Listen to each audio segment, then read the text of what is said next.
It's really hot. Well, not really that hot, it's very humid here quite late on a Thursday afternoon, the night, I suppose the afternoon before Good Friday. I didn't start this video with a headshot of myself because I'm absolutely bathed in sweat, and I thought rather than take photos, it's just easy to talk you through what I've been up to. This is my Kiak 44, which has been sitting on the track for the last couple of days after I unpacked it. I haven't got, as you can probably tell, I haven't got this video on the camera on a tripod because the tripod is currently undertaking another purpose at the moment. So what I've been doing is installing what I call my Skyrail. Now, starting at Queen's Wharf, which is this part here, the track comes down around this curve. All this is new track, new backdrop and new benchwork I've been talking about in the blog, to the back of the door. I will just open the door a little bit so there's a bit more light. Now this hole that you can see here is the most recent hole I've cut in the wall. It's a little bit wonky, but I'm going to tidy it up and clean it up once I've got the track installed.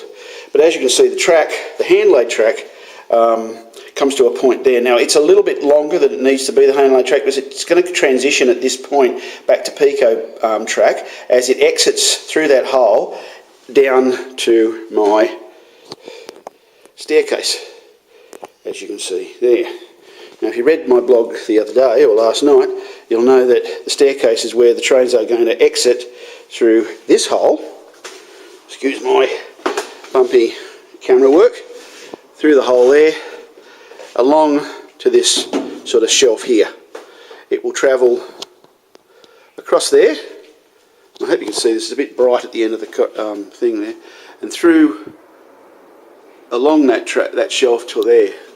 Alright, we're in my workshop, and as you can see, all my junk and gear is there, and there is the bottom of the stairs. Now, as you can see from these stairs, as I sort of move upwards, that's the ladder and the box that I made. Sorry, I almost tripped myself up then. There's the box that I made the other day to set the ladder on, and as you can see, the lip of the box is only just past the ladder's leg, so I've been scurrying up and down that ladder all day, and well, that's a bit of a misnomer. I did some this morning and some this afternoon, but what you don't get from this view until I do this is just how high the track is. Now that's the track bed running right through there and through the hole that is up there. Now, where I was at the top of the stairs is just there. Okay, I'll just take you upstairs. I'm trying to watch the camera and not trip myself over.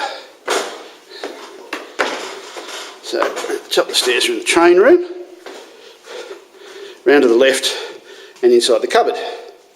The camera will probably muck around in here because it's a bit dark. Now that hole that I was pointing at a second ago is there, and you can probably just see the fluorescent light on the stairs through there. The trains will come through here. Essentially the track bed will sit on this shelf here and then exit that hole, back out of the door again, and exit that hole, and then travel across this benchwork to the storage lines, which are all sitting there. Now, the thing I really wanted to mention in this little bit of video is the fact that without this little gadget here, which is my laser level, without my laser level, as you can see there, I would have been in real trouble. I don't know if you can see that. You can see I can see the line through the thing, but through the viewfinder here, but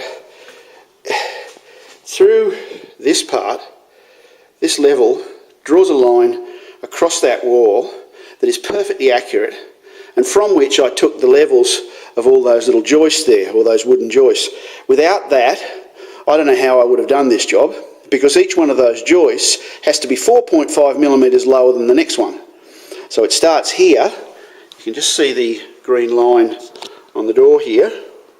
I'm just bumping the thing here, just there. And it rises 38 millimeters to the point where the track enters that hole right over there. And as you might just be able to see, I'll turn the light off and see if you can see it better. As you might be able to see, that laser line is exactly at the bottom of where the track bed comes out of the hole. So all I've done is I've just gone around, and as I've reached, I've just calculated the drop I want to get that 38mm drop. I've taken, I think, about 2 centimetres off from that first joist, and then 4.5mm off each of those joists. Now, as far as gadgets go, I think this cost me 128 bucks. A friend of mine, Phil, bought one at Aldi for about, I don't know what he said, it was about 25 or 30 bucks. After he saw mine, he thought, I'm going to get one of those, and he saw it at Aldi and got it for 30 bucks or something. I almost strangled him when he told me that, because mine was a lot more expensive. I'm sure mine's way better than his. But anyway, the fact is, this gadget has just made this job a breeze. It hasn't made the work any easier, but it's made the calculations and I suppose the drop, because there's a bit of a drop on this road bed, just amazingly easy to do, because all of those joists are at different heights, and even though I thought I'd got them all the same height, you can probably see some of them have the line at the top of the little upright. The joist is being touched by the laser level, others they're not. If you're going to do work on a layout, get yourself one of these, it's great. All right, well, I'll just take a quick shot down the stairs again, as you can see on my junk, and just pan back up to the thing. I haven't measured that drop there, but I said it was about 2.5 metres. I reckon it must be more like 4 where that drops through. Now, from here, to answer a couple of questions on the blog the other day, I'm going to completely enclose this piece. I'll turn the lights back on. I'm going to completely enclose this piece of road bed in with plywood and some MDF.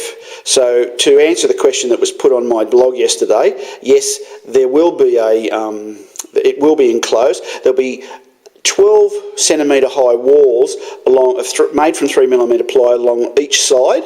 I'm going to have to try and find out how I'm going to support the road bed down the other end there. It's sort of hanging in about 1 metre and maybe 1.2 metres. It's hanging in mid-air with nothing supporting it. I'm going to have to put a joist on the other side of the wall, but generally speaking, as it comes down through this hole near where I'm standing, it will be enclosed like a tube. I'm also going to dress up the edges and cover all the holes up, and there won't be any I suppose gaps around the edges, because I actually get vermin in the shed downstairs, and while the upstairs is vermin proof, the bottom isn't, and I sometimes find rat poo on the top of the stairs here. If they can get it to the top of the stairs, they can get onto the joist and they'll get into my train rooms.